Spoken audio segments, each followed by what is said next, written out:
Welcome to today's edition of Reel It In.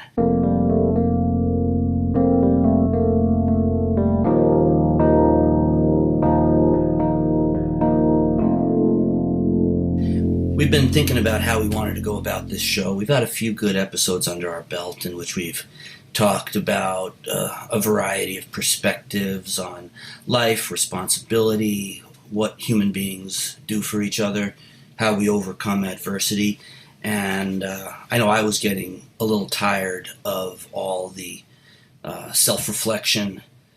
Maybe, I don't know if we got into a little too much navel gazing, which can, navel's kind of an interesting thing. Twisty, it's got a lot of elements to it, but it does get a little old. And I really wanted to talk about something real, something that's happening in the world. I offered this to the guys who seemed to agree, and then it turned out it was also 9/11 yesterday, as of this moment that we're taping. And between this being the 20th anniversary of one of the, if not the greatest act of atrocity on this soil, and what's been happening yet again in Afghanistan, I thought this would be a good opportunity for us to talk about something big going on in the real world. It's affecting everybody. And so at the moment, I'd like to turn it over to Joe Messina, our resident political scholar. And let's see what happens. Hello, Joe. Hello. Oh, and by the way, I forgot to welcome Martin Hallberg. Martin calling in from Sweden.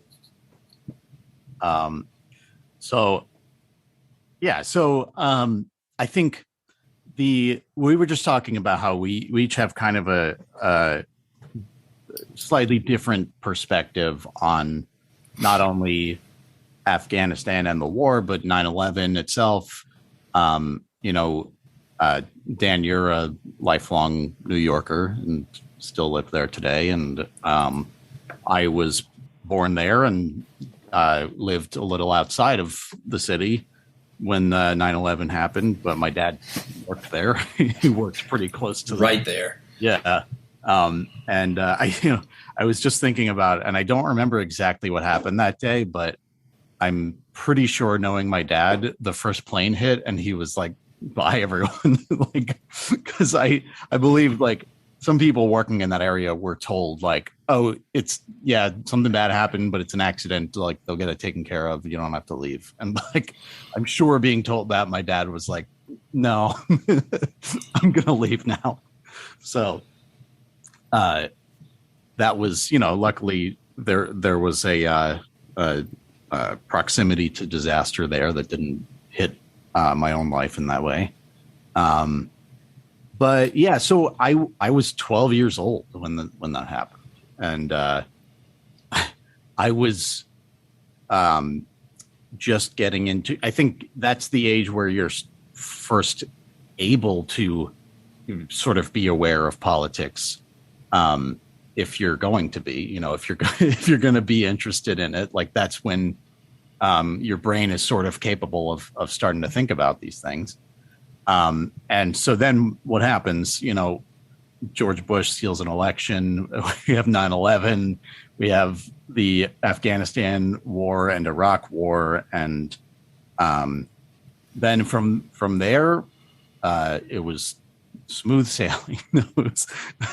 We've got financial crashes. We've got creeping fascism. We've got a decrepit Democratic Party that can't handle any of the crises it's being faced with. And it's been an interesting time to grow up, coming out of the 90s when I was a kid, and everyone, at least everyone around me in the middle class and above, was like, things are pretty good, I guess. I think from here on out, it might be okay. But, there was a lot of denial happening because at the same time as, so, there were some good things happening in the U.S. under Clinton, and there was, in some ways, an end to a lot of ongoing conflicts we had seen. A lot of it was still going on, and there was a lot of imperialist attitudes continuing, and those minds saw an opportunity in 9/11 to continue this imperialist project that perhaps had been lacking a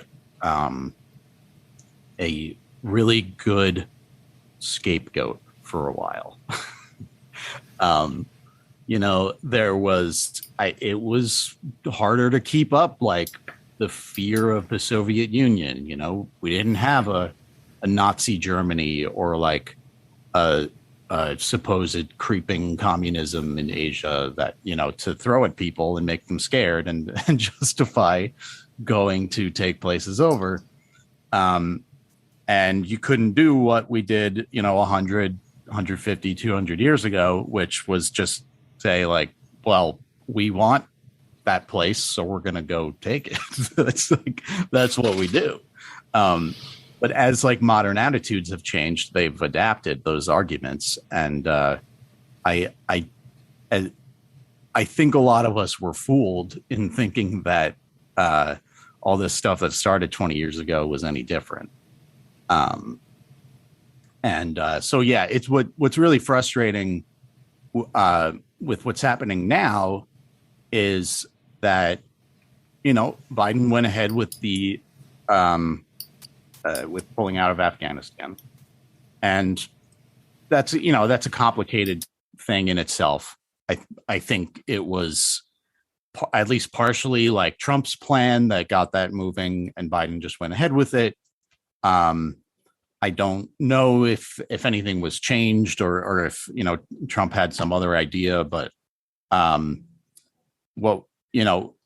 we have Biden, who I'm, not the biggest fan of when it comes to like to politics, when it comes to our choices in the Democratic primaries in 2020.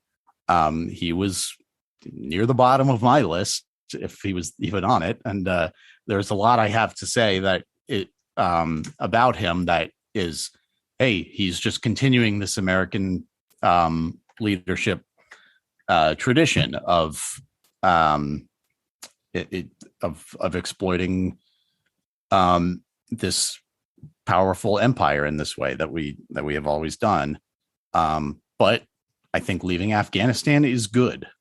I think overall, I think in the long run, I think it's good. I think we need to stop doing this. And if this is a step towards not doing it, that's great. I also think that we're going to leave plenty of drones over there and military contractors and mercenaries. So it's you can't take things at face value with American presidents, but I do think it's ultimately good. And what's been amazing to see is first of all, the backlash from the right. Okay, so like the way things work now, especially, is that Biden did it, so Republicans are going to speak ad nauseum about how it was bad, about why he did it wrong, or he shouldn't have done it now, or he should have done something first, and whatever it is. And that's the reason that it's been a disaster over there. Never mind that we've been bombing that country for 20 years. That has nothing to do with why it's a disaster. Never mind that for over 40 years, we've, been at least messing with it, having our hands in the machine a little bit. That none of that is why all of this is happening. It's simply that there was some perfect way to end the war in Afghanistan, and Biden decided to hit the not perfect button. And if he had just hit the perfect button, then everything would have been fine. And so, yeah, again, it's not a defense of Biden as if like, I think he's great and he's like, on the right side of history in every way. But I do think that when the right makes these arguments that like, oh, well, it was a disaster, he did it too soon, or like we should have done this first, then what happens a lot of the time, and this is a lot of my issue with the Democratic Party, is Democrats will say, well, look, like, I'm not saying Biden's perfect. I think, he, there were certainly mistakes made in the, I, I see people online. I'm a little too online, but like, I see people making these arguments, and people love to be seen as like centrists now. That's like a very fashionable thing to be like, well, I'm in the middle, so I'm definitely more reasonable. So you'll see people saying like, hey, you know what? It's okay to admit that Biden made a mistake or whatever. And it's like, well, yes. But I think a lot of that just feeds into the Republican narrative, which almost always the Republican narrative is there to distract, not just distract, but to deceive. It's like sleight of hand. It's like, look over here while we do this other thing. They don't give a shit. Like, none of these people care about women in Afghanistan or whatever it is that they're saying. Like, oh, what a terrible, like, no, the Taliban's going to come in and they're so horrible, and they're bad to women, and what about the children? And it's like, we've been bombing them. I don't, like, none of this is real. We're talking like, so my reading contribution this week was War is a Racket by Smedley Butler. And, I had known about it for a while. I had known like some of the quotes from it and stuff. But, and it's, I think it's 12 pages, 18 pages, something like that. So I finally read it, and it's interesting because a lot of it is like fairly obvious stuff. Like, I feel like when in repeating some of his arguments, I feel like I sound like myself at 14 being, which is when all of this started. Oddly enough, it was right after the beginning of all of this. And Smedley is you at 14? Yeah. Well, his arguments are things that I was saying at the time, and I don't think I had read him. I was maybe getting it from Michael Moore or, some like more modern sources. But it's interesting to go back and read, and it's like, no, well, he was saying those same things. He had like broken the seal on these arguments, however long ago it was, 1935. So we're talking about, can't do math, 85 years, 86 years.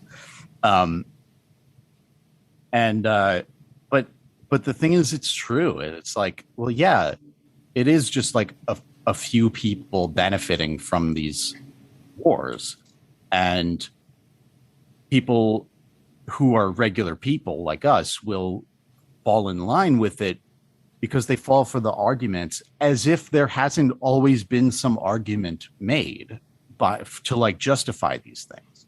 Like, wherever it is in history, even when I was just saying like 100, 200 years ago, they could just say like, manifest destiny, we deserve it because whatever. And it's like, well, yeah, but they still had to say that. They still had to like explain why they deserved it and be like, well, it's God, and like look at this Bible passage and whatever it is. And it's like, yeah, but then you have like regular poor people who are devout and will say, yeah, oh yes, like I know that Bible quote, that's fantastic, like that definitely means that we deserve it.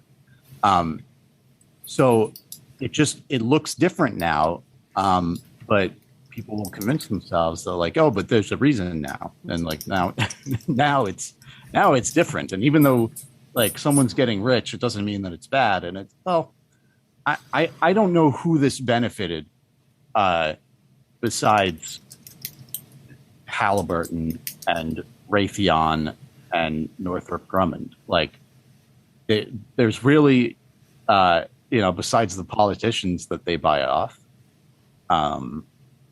that's what it is. So it's, what bothers me is like the sort of the fallacy of the argument itself, where people are going, well, we we should have gone, but we should have done this differently. And like, no, we shouldn't have gone. We should have, it's like whatever. Like people make all these arguments that are sort of dancing around the truth, which is that this is imperialism. This is how empires work. And we need to change that. It's not good enough to me to say like, well, it's human nature. Like people are just going to do that. I think that it needs to change. That's one heck of a slippery slope, isn't it? That, well, that's just human nature. But Martin, you were chomping at the bit there. Yeah, I raised my hand. It's like the Zoom. Very civilized of you. I know. It's like, I don't know. It's weird in a way to have these conversations that I assume that maybe we don't do that, but then I found myself doing just that. That's fine. I just wanted to, for me, that phrase that, because I was listening and I was kind of like hovering, it's like, where do I come into this? Or what's an entry point? Or it's such a broad thing, and I found myself ending on that phrase. You said the fallacy of the argument itself. I like that phrase. Maybe it could be the title of this episode, who knows? But I'd like to stop there and see, like, what do we make of that? Because I think you capture like a very good story in that line somehow. The fallacy of the argument itself. And I guess one way to kick it off is that, from my understanding, I mean, maybe I should very quickly, because I enjoyed listening to your passage there, being 12 years old. I was 21. I was about to move to France to start my kind of first career, right? Like I studied political science and I then went off working for the Swedish Foreign Ministry and then the United Nations. So that was exactly this moment in my life when I was about to embark on that passage. And for me, I guess, what's interesting about talking to you guys about this is that I intuit that this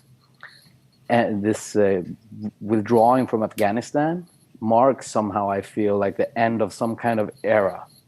I don't know if it's the end with a capital T or if it had already ended, but it feels like this kind of liberal, democratic, capitalist, multinational, multilateral project that I was very much both a part of in terms of my studies, but also in my age, living, flying everywhere, working for the United Nations, taking part in these kind of international discussions of how to promote liberal values and, aiding poorer countries and with a good intent. At that point in time, I was very enthusiastic about this.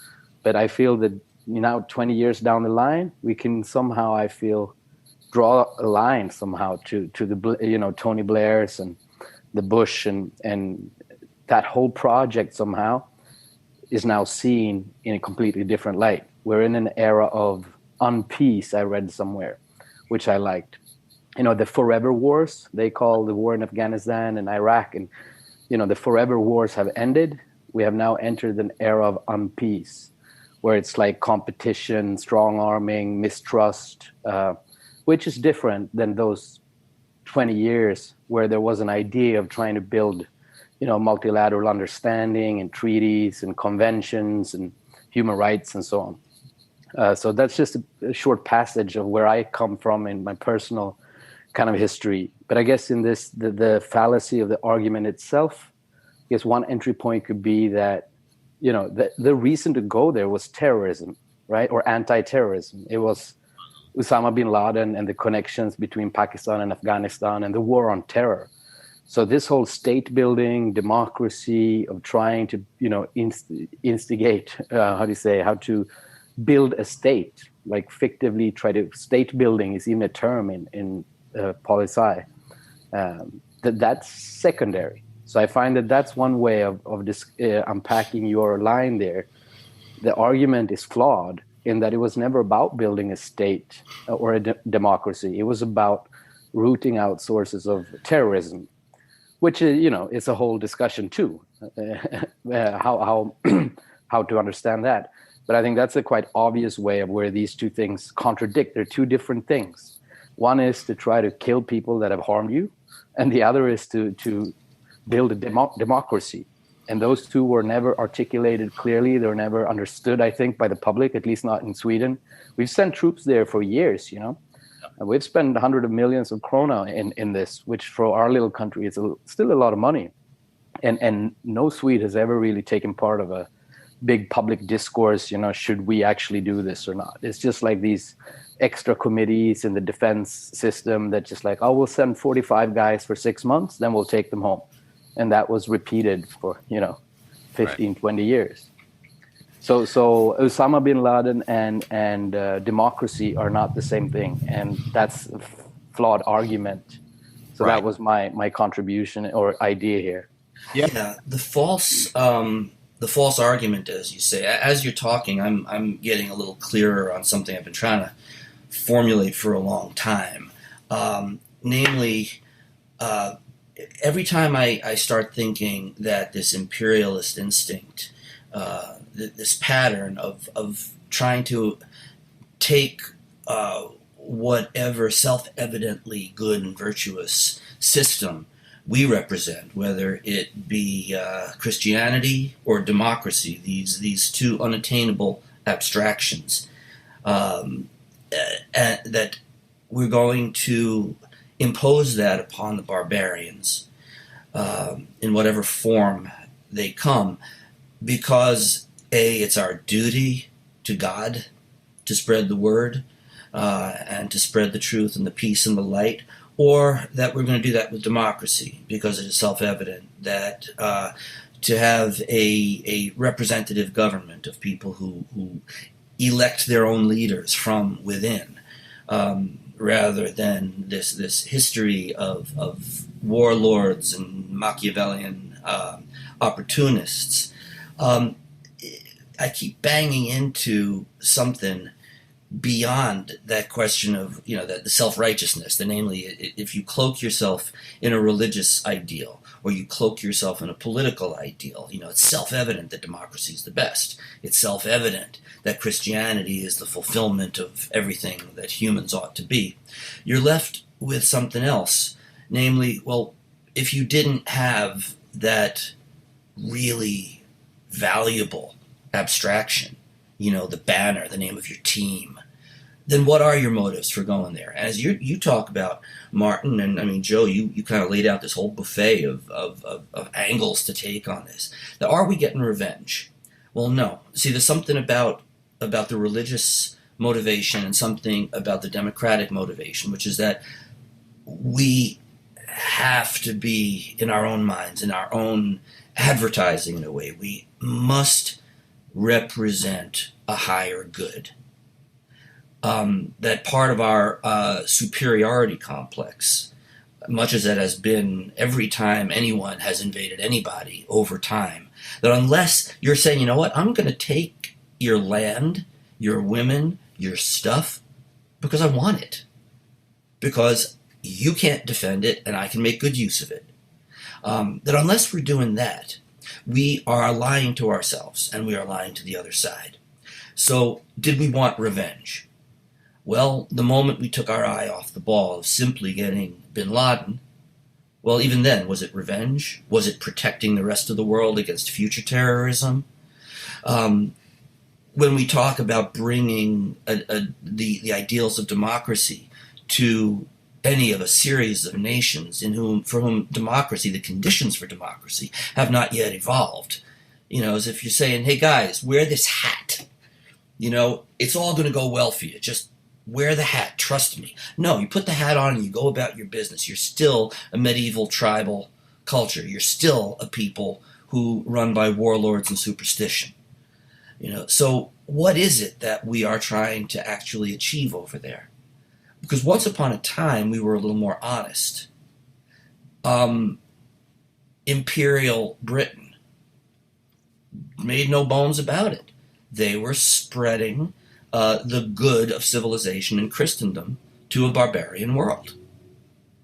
They didn't have any of this mealy-mouthed equivocation, this inability to decide, to admit to ourselves, are we doing this out of bloodlust? Are we doing it out of rage? Do we actually think we're going to build a state?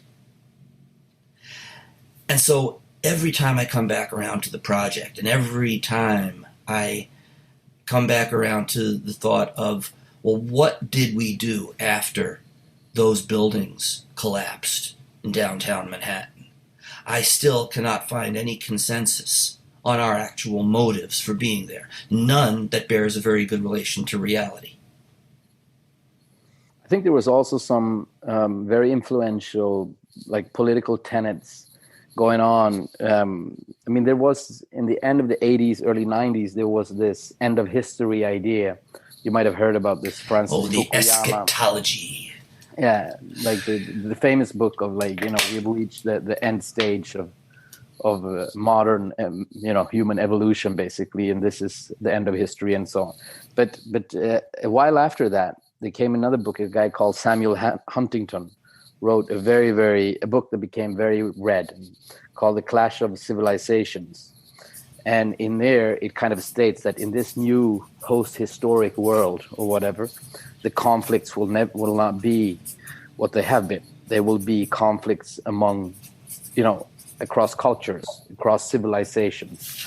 And I think these kind of tenets were very influential in the kind of backseat of the policy environment in the United States. And it had been for, growing after this kind of Fukuyama piece. This became the next big stepping stone, in a way. Which was the Fukuyama? The End of History. Oh, that one.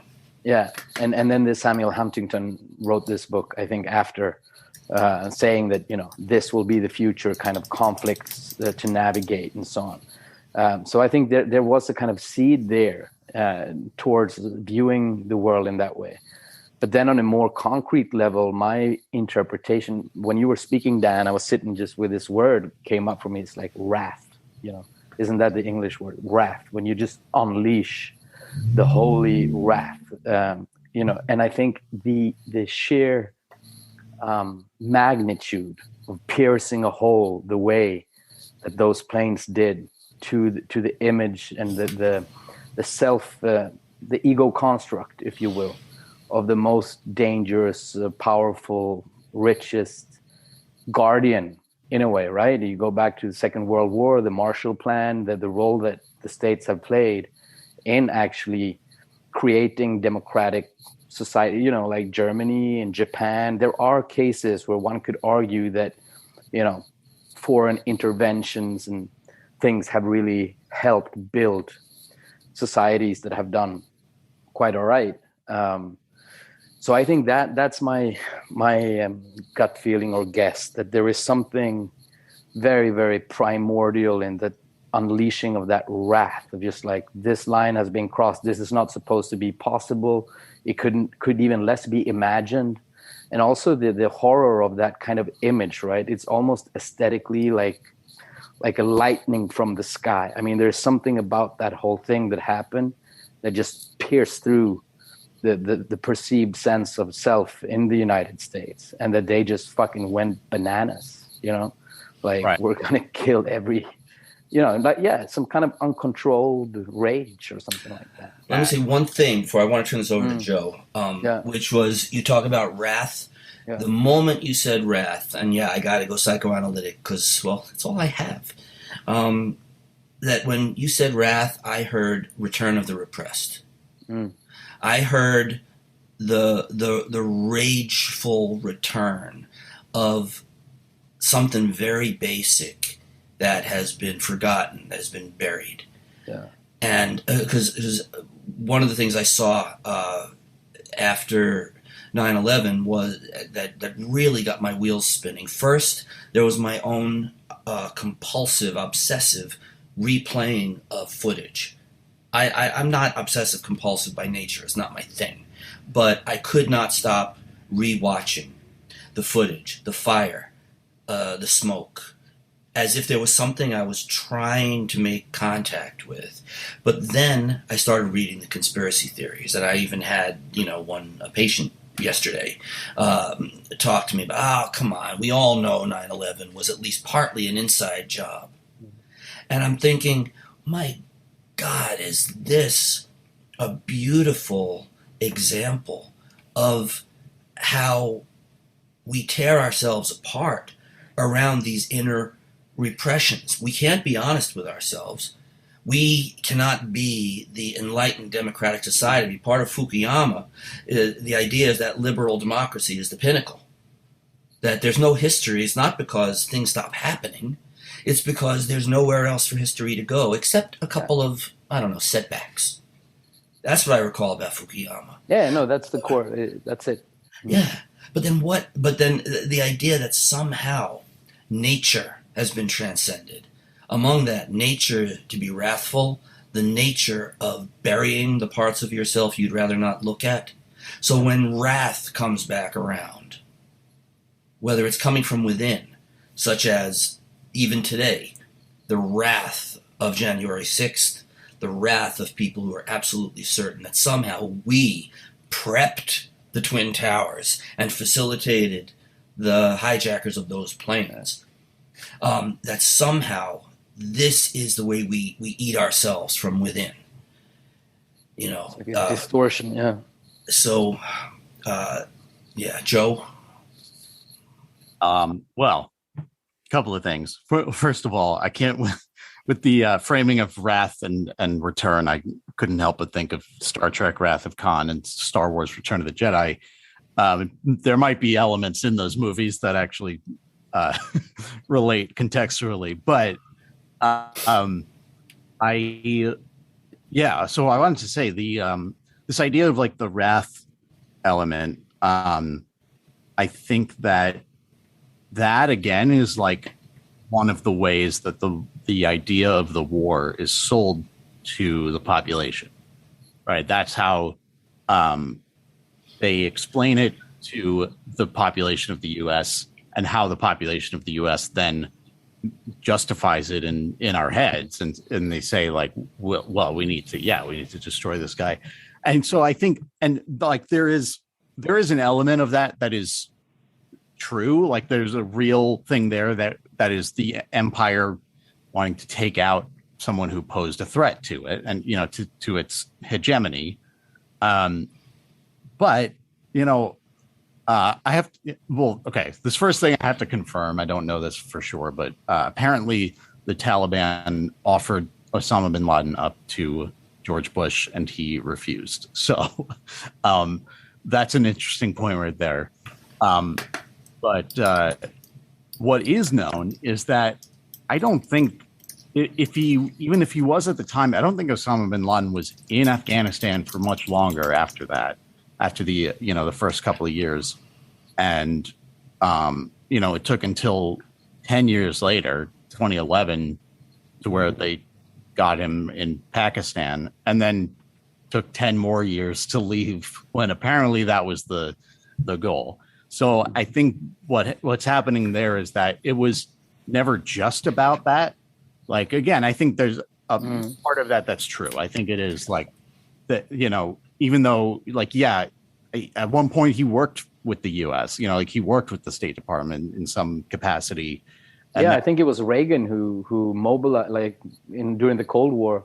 Yeah. I think Reagan kind of funded the Mujahideen and in that way built links.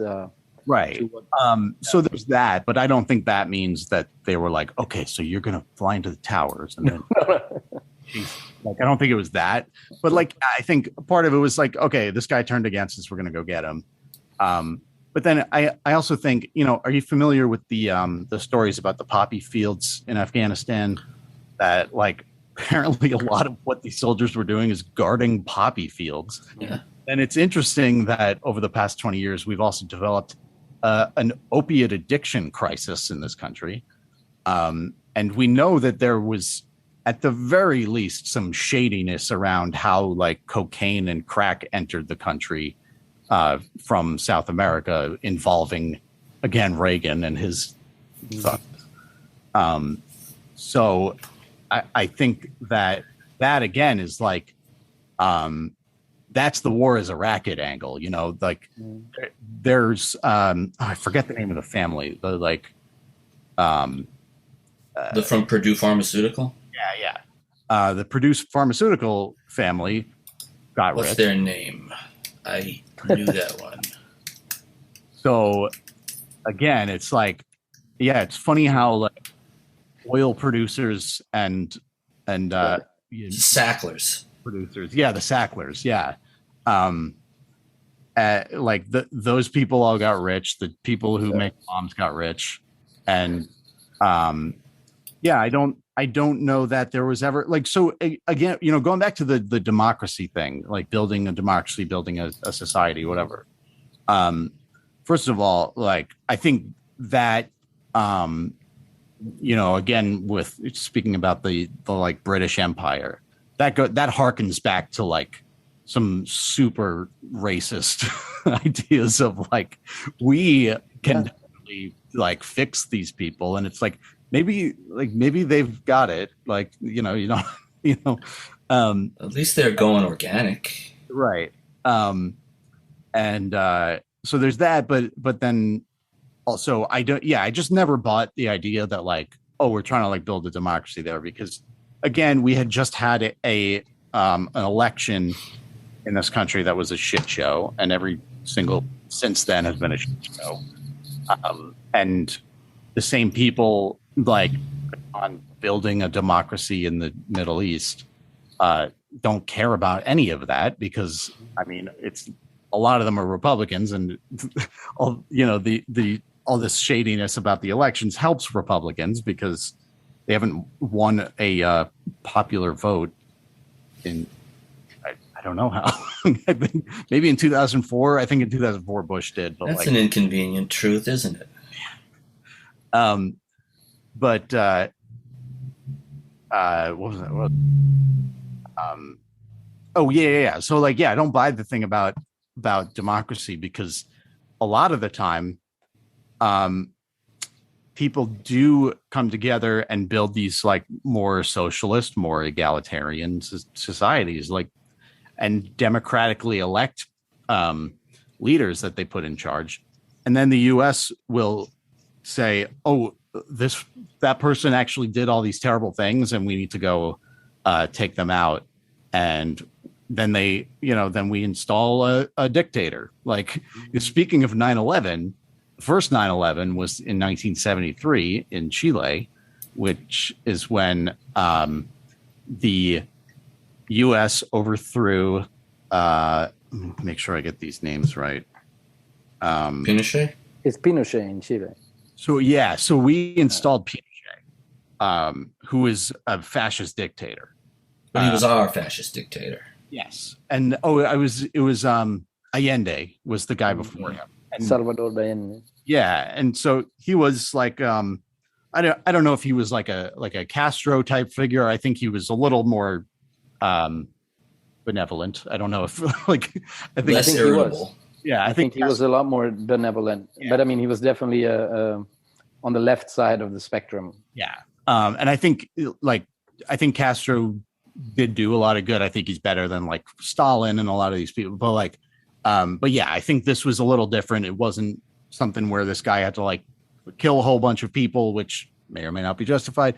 But he was democratically put in power, and it was, I think, the like fruit company, like the fruit industry or the oil industry, or both, that he wanted to nationalize. And that might have been the thing that was just a step too far for the U.S. Because, how could we not have cheap bananas here? And so it's definitely, and that, that is by no means like the only or first time that had happened. They tried to do it to Castro a bunch of times too. And that's what makes it especially hard to believe. But then, you add it to like all the financial interests that go into having U.S. military in these different countries. And for sure. Yeah. Look at the racket. Yeah, go on, Joe. Oh, I was just going to cap that with like, there's no real, like, there's no justifying like the story that we're given, really. Well, let me ask a question then. Two pieces. Why is it that dictators, especially fascist dictators, tend to become the leaders? even the ones that we install. That if there has to be a fascist dictator, let's make sure he's been groomed by us. And then, why is there always a commodity or a racket of some kind? Why, despite all the protests of virtue and morality, whether it's Christianity or democracy, why is there always an agricultural product or an industrial income stream like making military stuff? I think. I mean, it's a low hanging fruit. What do you think? Yeah, literally, it's the actual bananas from Colombia or whatever. Yeah, well, I think that's a really interesting point, and I'll just add to that list, like the minerals that go into making a lot of our electronics and stuff. That's like a huge thing now. But yeah, I think that this is a great point because it really kind of just boils down to resource wars, and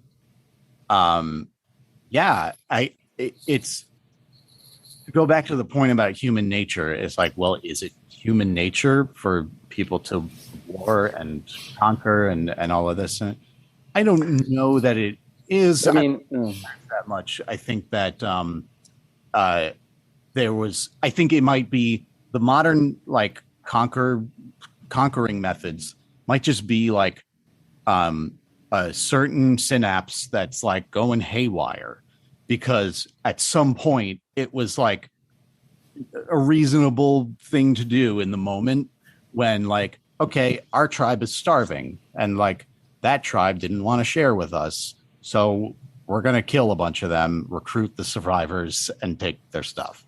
And it's like, well, okay, yeah, if you're like roaming through the woods and that's what you got, like I suppose there's, it's hard for me sitting in an air-conditioned apartment to argue against that. But if that just keeps rolling along and there's never a reason to stop, then it goes haywire. And yeah, I find it interesting what you're sketching at, and I have a question that I think might go with this. This will be cutting even deeper. You said, why the fascists and why the commodities? Why the slavery? You go back to American history, what it's partly built on, commodity and repression. And then if you spin it even one loop further back, it was the Europeans who came to America, right? Or I mean, there were people there before, obviously, but the modern, as we think of, our European descendants, or the conquistadors and the Englishmen and the Swedes and all the people who emigrated there.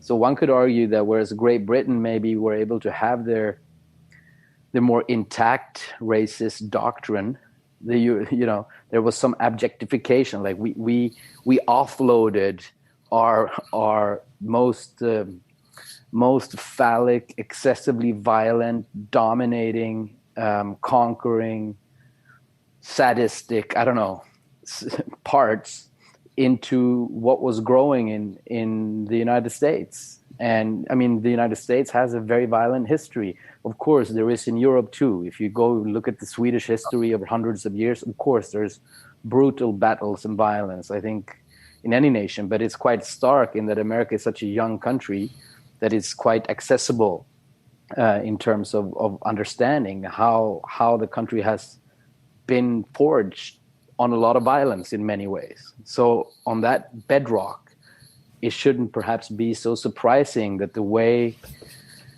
that the US interacts and have done, from Vietnam to Somalia to Iraq to Iran, like Chile, like these are not new things in a way, even though there are new elements. And I think this wrath thing is a quite interesting mix. I agree with what you say, Joe. I think you make a very important thing where you say it's not only that. And I think that's important. But a very superficial jab here to throw into the mix could be that, from my view at least, if we talk about Chile and those things, there was a dissociation in a way, right? Like to your point of the return of the repressed stand. Like America had this kind of civilized manners, and then in the shadows, they had the CIA guys building up props in different countries, but those were never connected. Like the general public didn't know about this. We saw the movies, we saw the movie stars, we saw the rich people, the NBA basket leagues, the NFL, you know, all these things. So that was kind of done like co-ops in the dark. For some reason, with 9/11, they collided again. Like the repressed hijacked the organism. It was no longer a dissociated double, and it became, you know, visible. When George Bush spoke, you could see how fucking crazy he is. Like the crisis forced a regression, a decompensation. Defenses failed, and all the radioactive shit is floating around. Ghostbusters with all the demons let loose. It's like axis of evil, right? That's when he termed. What was it? North Korea. North Korea, Afghanistan. What was the countries? Korea, North Korea, Iran. And Iraq, I think. And then it was like, they're okay. Yeah, maybe that was the Iraq war. I mixed them up. But anyhow, I think this was a very interesting. When you asked those two questions, it got me. Somehow I just associated slavery with that, and then I started thinking about Europeans. Kind of, let's say we had our high manner racists in England, and then we had our low manner brutes, you know, to the States. Or like Australia too is I think similar in a lot of ways. That's interesting, and it is the element of you know, polite society at home with like the cruelty abroad is a very British thing, and it's interesting. Oh yeah, we are a descendant of that society. But what was I want to say on that? And remember, just to slide in, when I sent you guys a text about this book, the Clint, what is he called? Clint, the new book on racism that came out. Yeah. And I mean, these things, we don't know them. And I think barely even Americans know how many slaves Jefferson had. You know, he had children with a 13-year-old girl that worked on his farm. And these are you just hate us for our freedom, Martin. You wouldn't be saying this truth otherwise. Exactly. This keeps slipping out of my head. What were you saying about there was the polite society at home thing, the offloading of the ugly stuff to far shores. Yes. Okay. So with the wrath and the wars coming home to roost, kind of, right, with 9/11. It's a shame that didn't make Americans see that, like, oh, when we bomb other countries, that has a real impact on people's lives. And instead made us say, like, this is not supposed to happen here. How dare you? We're going to declare war on the whole world. Because that's, I think, what's missing. To go back to the resource question, like, and this ties into my beloved Star Trek, which is that one of the ways they sort of explain the society humans have built in Star Trek, which is very united and united Earth. Like there's no real borders that mean anything within Earth, at least, and everyone is given what they need and all this stuff. A lot of that comes down to they were somehow able to overcome this idea that, like, my people are different from those people and perhaps better. I'm not going to say that out loud, but that's what I'm thinking. And like B, that they have a technological explanation, which is the replicator, which can resequence matter into other things. So that gives you, you can make raw materials and food and all sorts of things with this machine, as long as you have something to put into it. So those two things are what they say that like that changed everything a couple hundred years ago, and now we have this amazing society. And so it's interesting. Like I do think that we're approaching a point in human history where we could, I think, maybe fix everything. Like there's actually like very little like physical limitations to what we can, if climate change was happening 500 years ago, they'd probably be like, ooh, I don't know. Like if they had enough technology to know it was happening, but not like the rest, then they'd be like, man, I don't know what we're going to do. Like, this is just going to get us. But like, I think we could take control of climate change. We could feed everyone. We could like give clothes and housing to everyone. And here's my question for you then, because I wanted to come in with a question about human nature.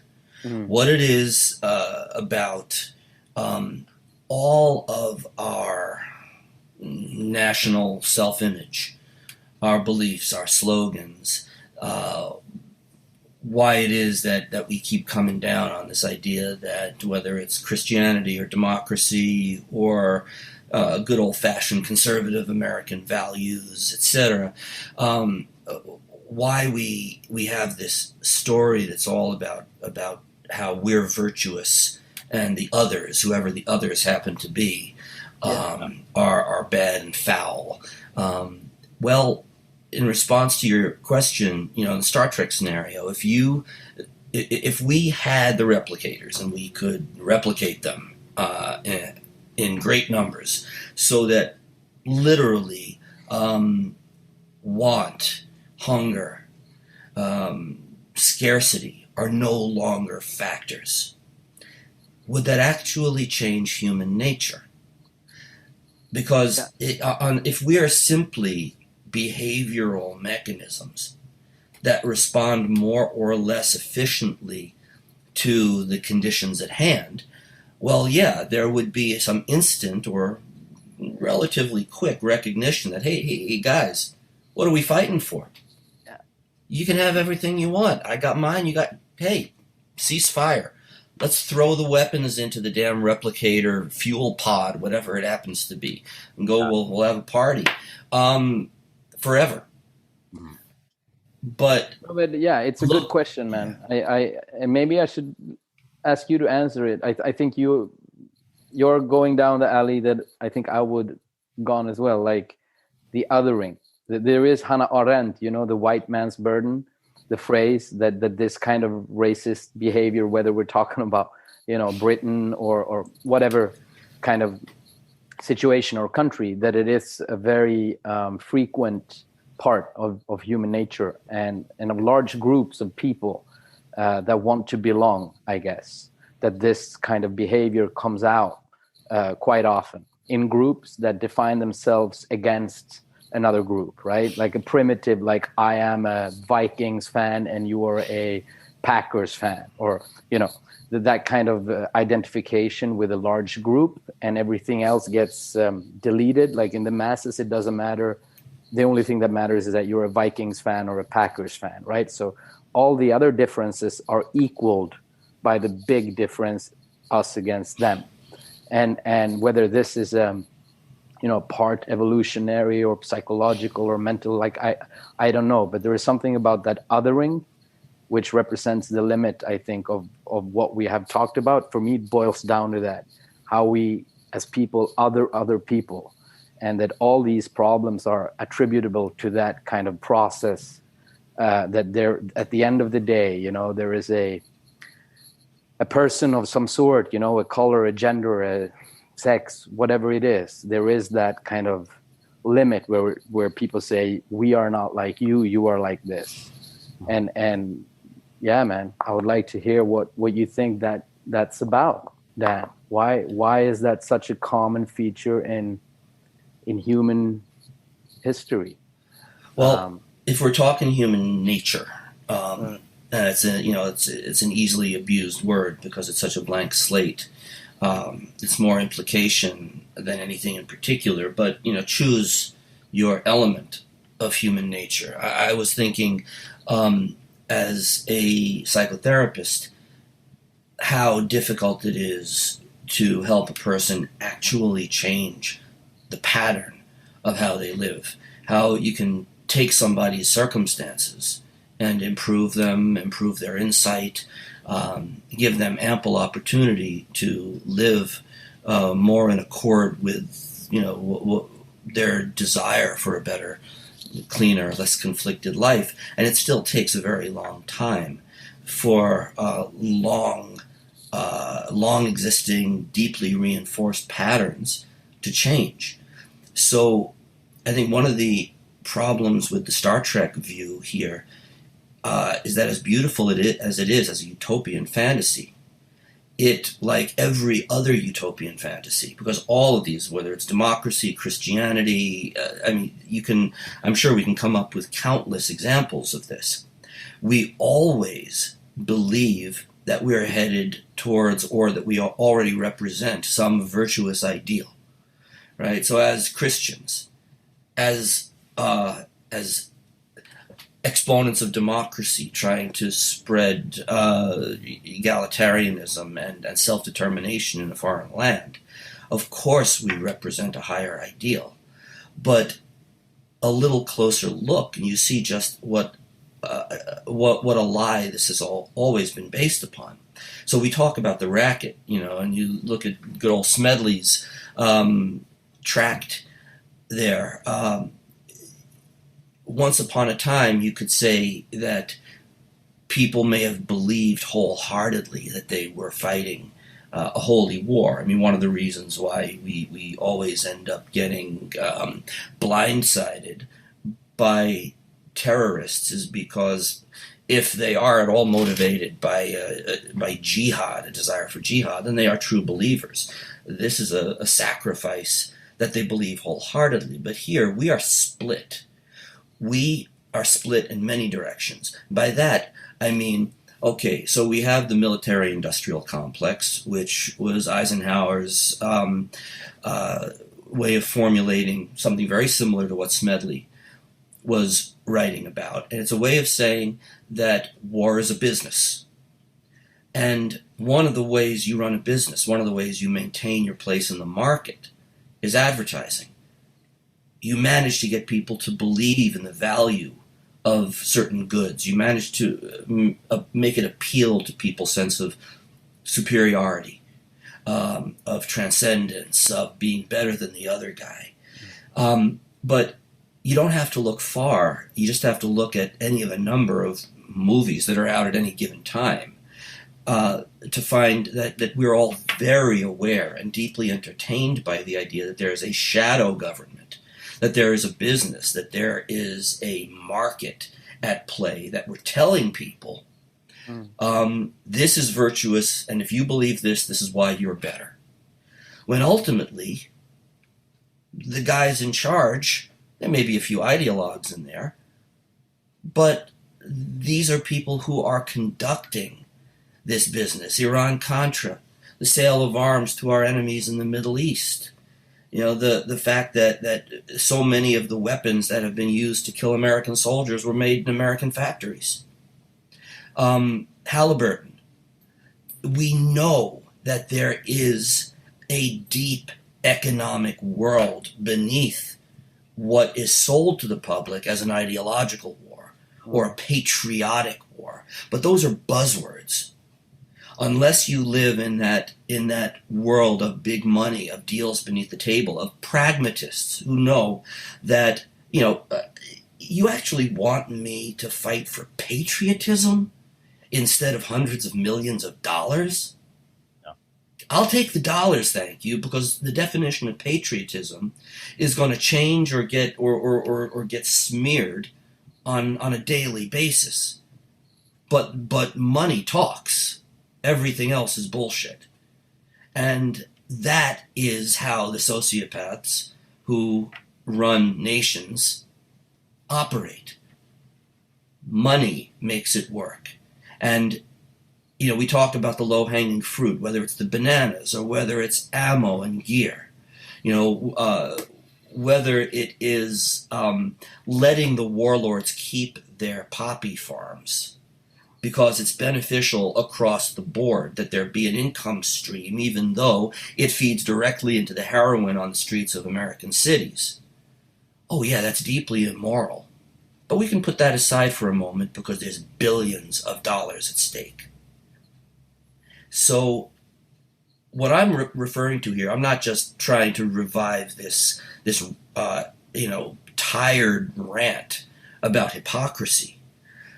I'm pointing to the fact that civilization is based on a series of lies. Either it's a lie you tell yourself, or it's a lie those in power tell the public who vote for them. And so I will go a little far afield. There is a book I've recommended across the board, and it's very popular. And Netflix is, interestingly, a giant war now over whether this ought to be made. This Chinese science fiction author, I can't pronounce his name, but Cixinliu, Cixin Liu, he wrote this thing called The Three-Body Problem, or Remembrance of Earth's Past. And it has such a beautiful premise. The fact that the author believes a lot of the Chinese propaganda about their own genocidal policies. When he said something, when Liu said something a little controversial, a little pro-Chinese government, a bunch of Republican congressmen demanded that Netflix stop production on the blockbuster film of this trilogy. The irony is mind-blowing, but the premise of this is that there has been an alien civilization, some 400, no, actually not very far. They're just a mere 6 or 7 light years away, I think. And they've been very interested in us. Fascinating people. And it turns out that they've been having a conversation with one particular Chinese fisherman for some time. They have the technology to unfold a proton in many dimensions and have it be an immediate form of communication. It's a little portal to have a conversation with the aliens. And they have been learning about us by having a chat with the Chinese fishermen, until they start recognizing that there are certain inconsistencies in his speech. And certainly the things he says suggests that, well, the truth is not all that self-evident or apparent or even present. And he says something that upsets them, and they come back to him later after, hanging up on him, closing their 9-dimensional proton. And they come back and they essentially say, we got to break up with you. This isn't working. It seems that you folks not only lie to each other, but your very language, your very means of cognition makes you blind to yourselves. And from everything we see, the parts of you that you're blind to are the destructive parts. And now we find you interesting. We've enjoyed our time with you, but we're coming to destroy your race. It's not personal. We want you to know that. It's just that it's generally accepted in the galactic community that that races, species who are capable of lying become predators. And those predators end up spreading.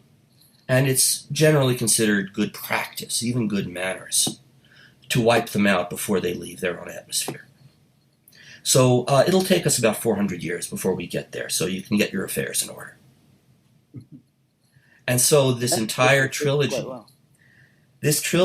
is built on the idea that we are the barbarians, based on our fundamental inferiority, our nature as beings who deceive themselves and take pleasure in othering others and destroying them. And then they decide that, in keeping with galactic procedure, we must not be allowed to live. Because we are the vermin of the cosmos. We're not the first. We're typical, apparently. And we have 400 years to reflect. And they're closing up channels. There will be no further negotiation. It tells us, think of the challenge in this storyline. number one, we find out from beings in a position to know that we ain't all that. Dan, I have to go piss, man. You need to watch the chat board. I've been trying to say this for 20 minutes. We have to edit this out. I don't see it. I'll be right back. Sorry, buddy. Pause.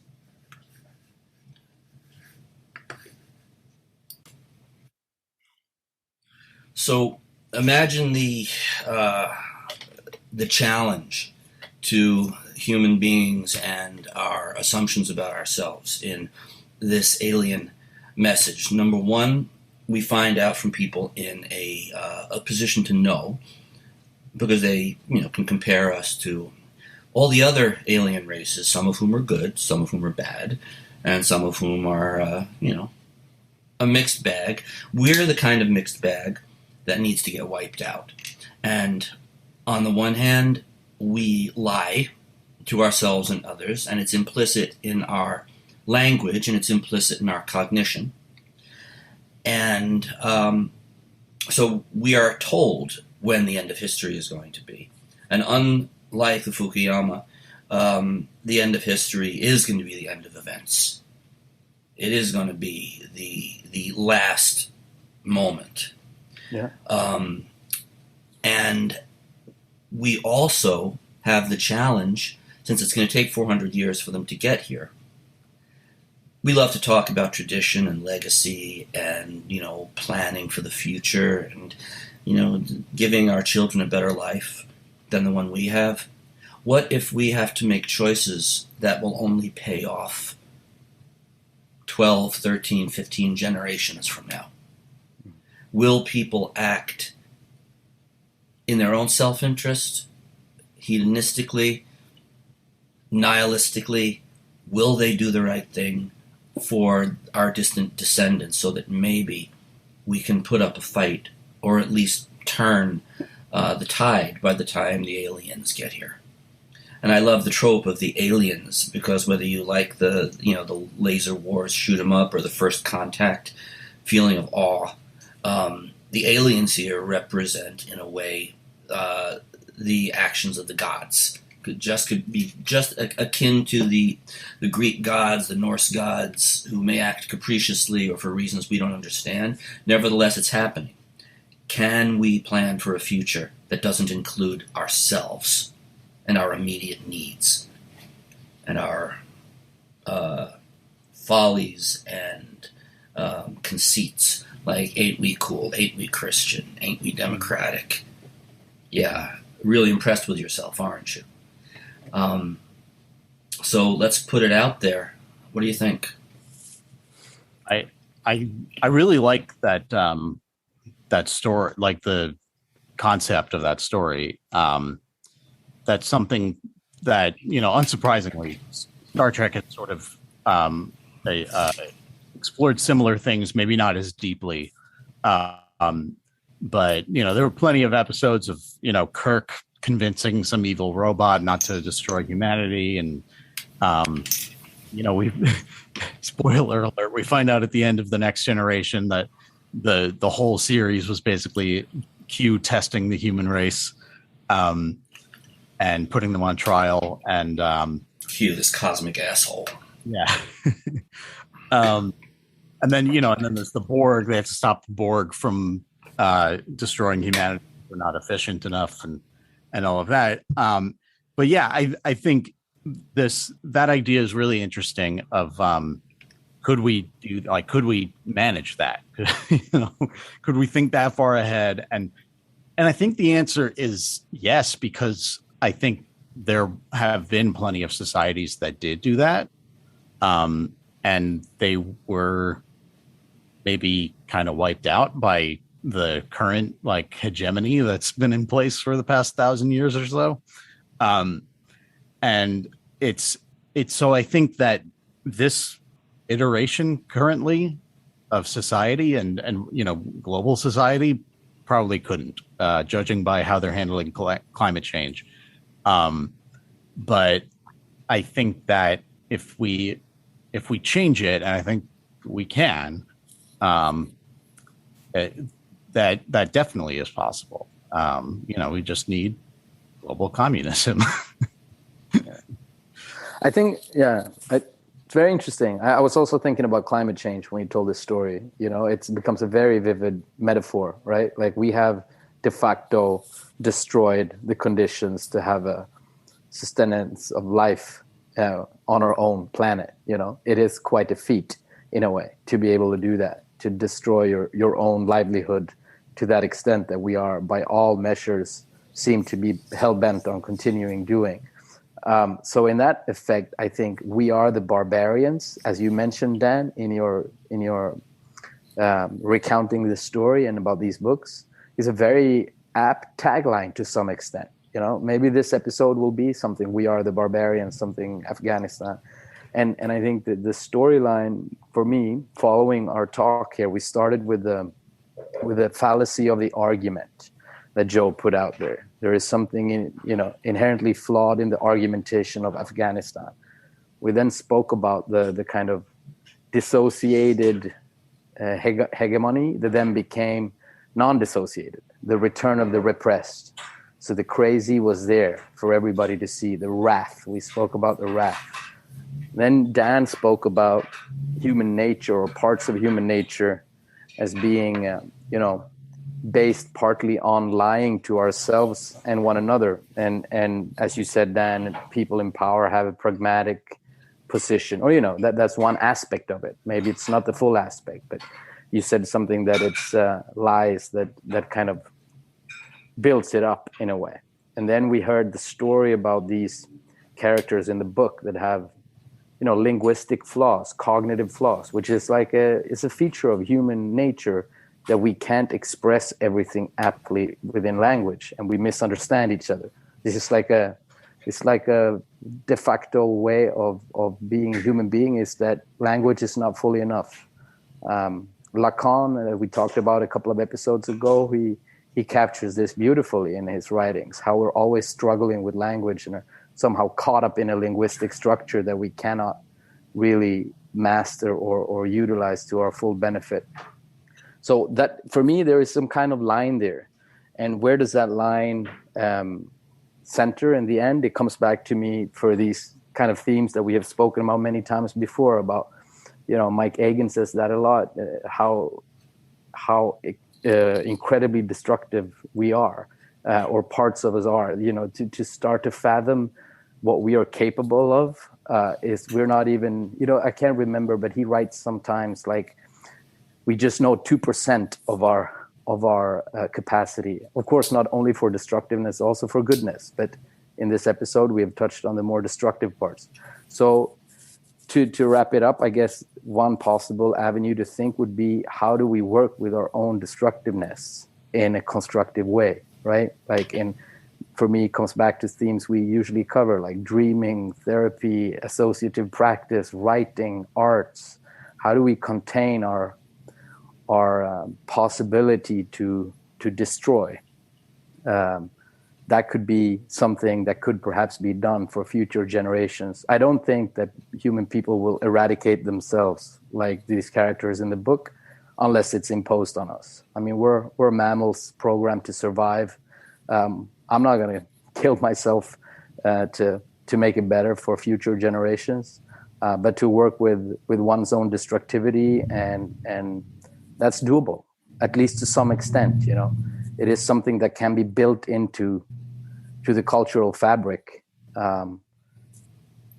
passed along through generations, and then of course how to do it and so on is something else. But that would be, I guess, a possible way to try to connect some of the dots that we have covered. Instead of going to try to bomb another country, let's try to, like you said, Joe, let's try to look at what happens when we drop bombs on other countries and understand why they might retaliate. That's what you said. That would be the different option. That's what would have been a different course. And I guess try to seek public consultation, or whatever word, for that pain and that anger and that sorrow. And Bush should have gone to therapy. Yeah. I do think there should be a psychoanalyst in every administration. Yeah, it would be a cool job. Yeah, it would be a scary job, I'm sure. Having It would be a lonely job.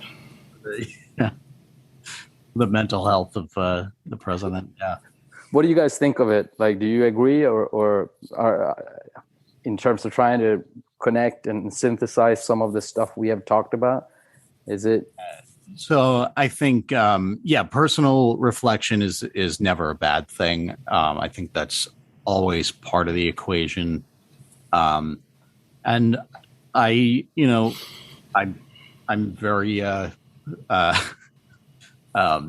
straightforwardly towing a certain political line on here, but I do think that a more like socialist world would think differently. If we took a lot of those ideas and spread them throughout our communities and our countries, like I think that would change a lot.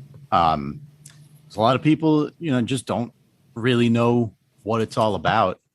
And there's a lot of educating that needs to be done. But I want to recommend this group that I just had a preliminary meeting with this morning, and I have to see if they will vote me in as a member.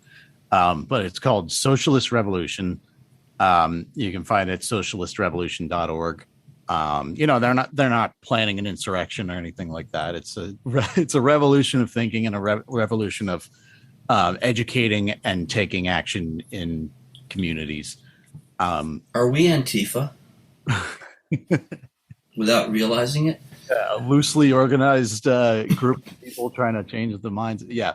But yeah, so this is the U.S. branch, at least, of what's called the IMT, the International Marxist Tendency, which is trying to kind of rebuild what Vladimir Lenin built in the USSR in, I think it was 1919. He created the, I can't remember what it was called, the Socialist International or the Communist International, whatever it was. And the idea was to, spread the ideas of their revolution around the world. And that's what this group's trying to do. And they're in a bunch of countries already, in a bunch of cities in the US. And so, for you guys or for any listeners, you can find them socialistrevolution.org. I'm curious more what they're about. My gut reaction, as always, is that there is going to be this tension between this thing we keep referring to as human nature, the part of us that just seems to always default to making deals under the table and bullying the little guy and taking his lunch and convincing ourselves that our reasons for doing what we do are invariably virtuous, or at least superior. I've been thinking that as well, with the limits of language, the way in which we draw lines between the names for ideologies, so that what we describe as socialist or democratic socialist, what we describe as capitalism and free market, etc., that these are in many ways very arbitrary divisions. I keep thinking that you take a properly functioning, reasonably enlightened society that values individuals, that is not afraid of difference, as difference, that believes that it is that it does not have very good prospects if its children are not automatically educated to a very high standard, if healthcare is not available to all, if there is scarcity to the extent that some people don't get to eat well, if at all, that if you take care, that all of those things would be taken care of in what would resemble a socialist society. And in this alternate reality, the word socialist or communist or commie, that would be nothing but jargon. It would be gibberish. Because in order to function, in order to respect others of your kind without always looking for the line that divides you. The narcissism of small differences, from Freud, I think was it Civilization and its Discontents? I forget. That somehow we are always looking at the dark motives of the brother who's almost like us. That tendency might eventually disappear by virtue of the fact that it wouldn't matter anymore. But then we come to that old problem of, well, if we have this evolution thing and our tendencies are mammalian and before that reptile, and that it takes hundreds, thousands, millions of years in order to have substantial genetic speciation changes, things that change on a large scale, then at what point do better circumstances actually result in a nature that is less warlike, that is less hateful and xenophobic? Because I'm cynical as hell lately. The degree of dumb, base, illogical hypocrisy here among our own loyal viewing and listening audience. I love you, but come on. We're not in a good. This is not a good time of history, and I'm not all that sure about us as a people. Yeah, and I agree, and I feel the same way a lot of the time. But I think you're definitely getting, like, you're thinking in the right direction, because thank you. Yeah. Finally. Ultimately, it doesn't matter what we call it. It's about, well, when it comes to each thing that we face, each issue and each like shortcoming of human civilization, what's, if we, for each one, we say, what's the best outcome? What's the best for the most people? Then it sort of just becomes, but yeah, how do we do that when the other thing exists? I don't know fully, but I do think there is fairly significant historical precedent, and I don't think there's a small difference between, say, the United States and the certainly North American and European economic and societal structure, and say the Navajo Nation or the Iroquois Confederacy. They did a lot of these things, and I don't know if they had a word for communism, but they, in many ways, had these structures that were a little more horizontal, a little more anarchic, I guess we could say, where there was much better ways to recall leaders. There was like women in charge of way more things. There much less of a concept of like, oh, you want food? Well, you better work this much for this long, and then we'll give you a little, but then you got to keep working. Like, the whole way that our society is structured is not typical of history, really. And, of course, we can go back and find plenty of terrible things, but I think even the past like 5,000 years is like one sort of momentum moving in this direction, but there's another 195,000 years of human history before that, and there's stuff within that time period too that like the Iroquois, like etc., that worked very differently, and so yeah, when you look at like something like this Socialist Revolution group, the idea is to change the mindset, and Marx points out and Richard Wolff points out that these massive shifts have happened before, and you can sort of look at it as a line going from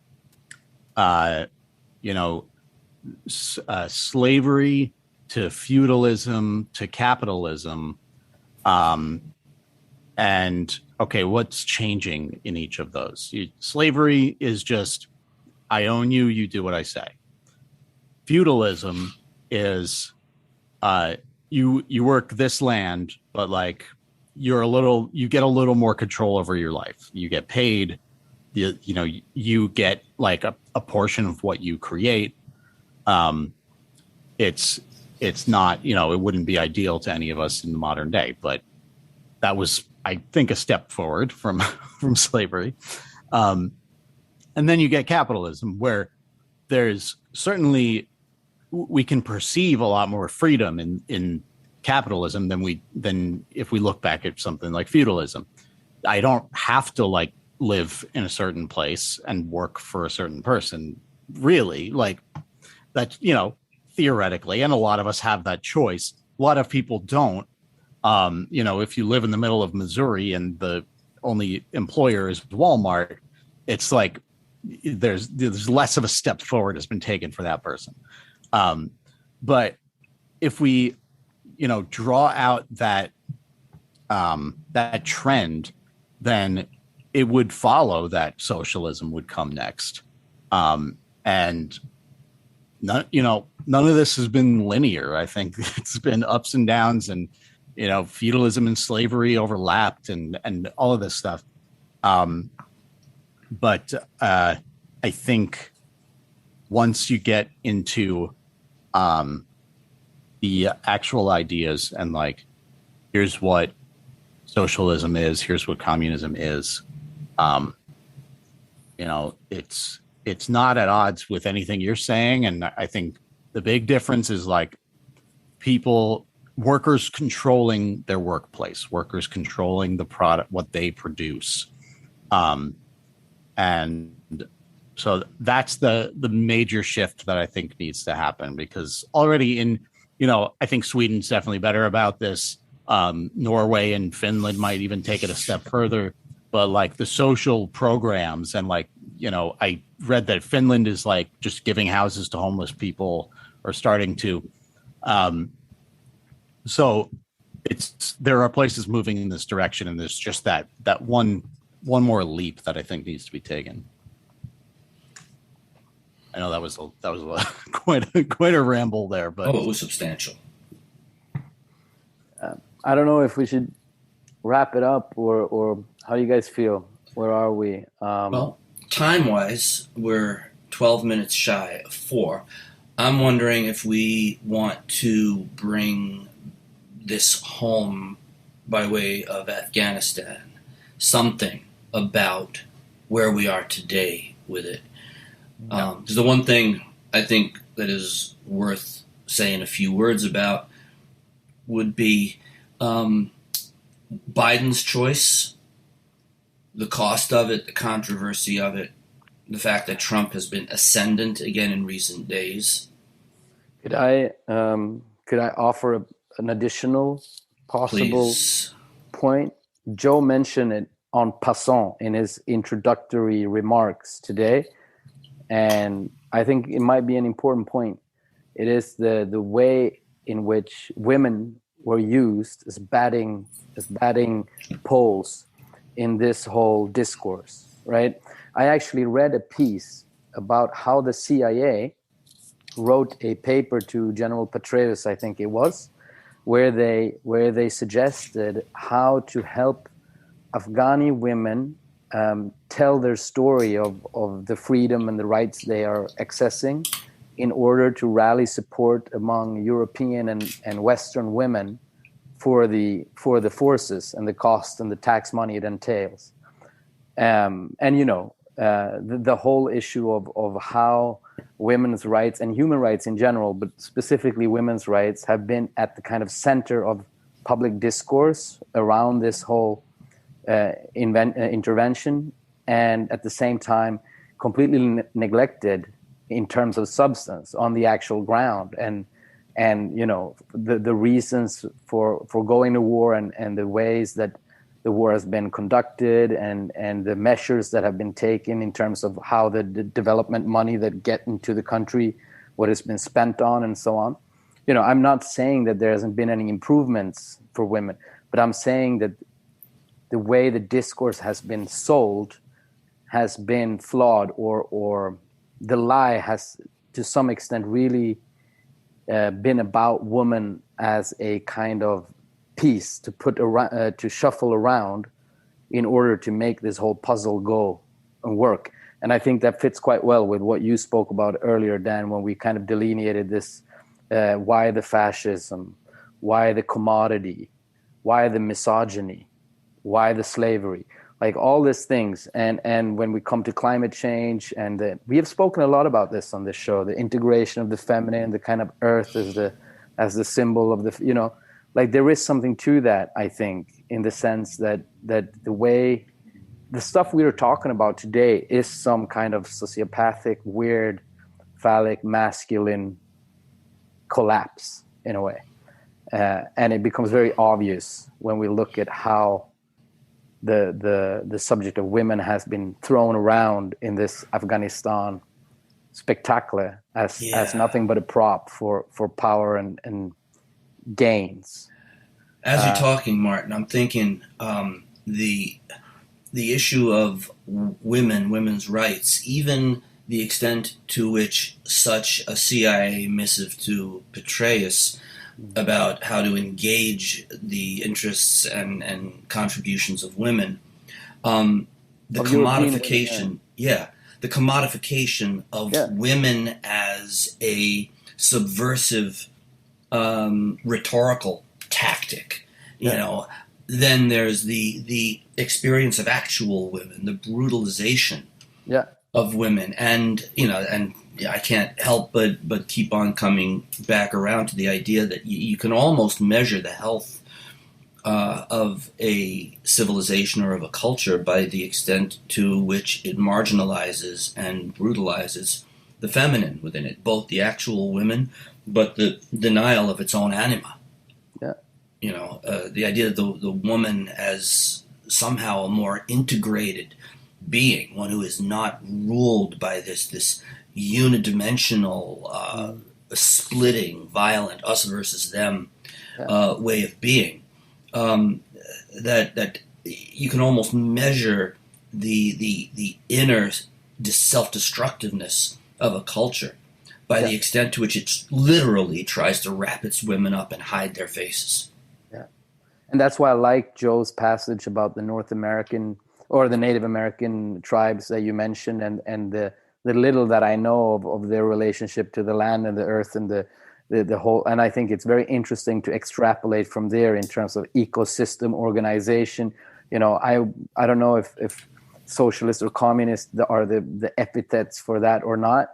I think there is a risk of using historically laden concepts, but disregard that for a moment and just take the kind of idea of that kind of ecosystem relationship that I interpret that the Native American people have, and think about how could that way of reasoning be applied into our setting today, because there's definitely some kind of sense of fundamental respect that I infer from the little I know about those cultures of how they try to, you know, relate to each other and the kind of place, the physical place where they are, and things of that sort. And how could that be, you know, commingled with maybe workers groups and co-owning things and maybe free market mechanisms in some, you know, to your point, Dan, of like making stuff work well. So that's what I was thinking of there as you guys talked a little bit about the more political constructions. You know, is there a way for that kind of regenerative ecosystem, nodal, I don't know, these are kind of buzzwords in a way, but I think there's something interesting there, and they all, to my mind at least, includes a certain incorporation of this anima, this feminine dimension, that they wouldn't work if they didn't. I mean, that's the whole point of them, as I see it, that they use the limits that we have, the finite planet that we live on. It's not infinite. We can't keep digging more coal out of this planet. You know, it's. I don't know if it's worth anything, but I can't help but see the problem of an infertile, dry, warring desert land as having any decent relationship to its own inner or actual feminine. That there is something barren, literally, something ungenerative, a land that will not and has not created anything new, except new land wars. Yeah. And maybe that, I don't know if it's prejudice. When you said that, I thought you were speaking about Afghanistan. I am. Yeah, I am. Yeah. The one thing I want to cap it with is that, and this, seems tangential, but I think it's very much related. I think borders are a very antiquated idea that is destroying the world. And I think we should have open borders and let in every single Afghan refugee. Just want to unambiguously, boldly say that. Plant that idea in people's minds. Yeah. But they're only going to send the bad ones. Right. Oh, man. There's the beginning of another episode. Well, gentlemen, would anybody like to take this one home, or did we just do it? I think we just did. I think so too. Cool. It was subtle. Good stuff. Next week, we're going to talk about psychic spaces and geographical spaces with our first guest. Or we've had guests on before, actually, but next week we have Dan, isn't he? Adam. No, he's Adam. Sorry, you're Dan. I'm Dan. It's all right. So I'm just another New York Jew. We're all the same. Yeah, exactly. Adam Schechter will come, and we'll speak about, I don't know, physical spaces and geographical spaces. Cool. I got to ask Adam if he has a reading list for us. Yeah, we'll do that. So we're looking forward to Adam Schechtman and Joe Martin. I'm Dan Sapin. We've been reeling it in. See you guys next week. All right. Take care. Bye. Bye-bye.